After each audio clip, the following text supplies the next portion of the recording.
Igihe kirageze cyo kwambuka Kanani, aho nzahabwa ibyo nasezeranijwe. Igihe kirageze cyo kwambuka Kanani, aho nzahabwa ibyo nasezeranijwe. Igihe weyo Mana we cyo kwambuka Kanani, aho nzahabwa ibyo nasezeranijwe. Igihe weyo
ikibazo reba imbaraga z'Imana yawe.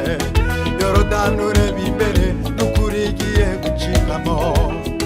Wiringira Imana muzirucamo zose, wiringira Imana muzirucamo zose.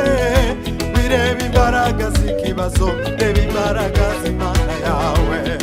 Yorodani ureba imbere n'ukuri igiye gucikamo.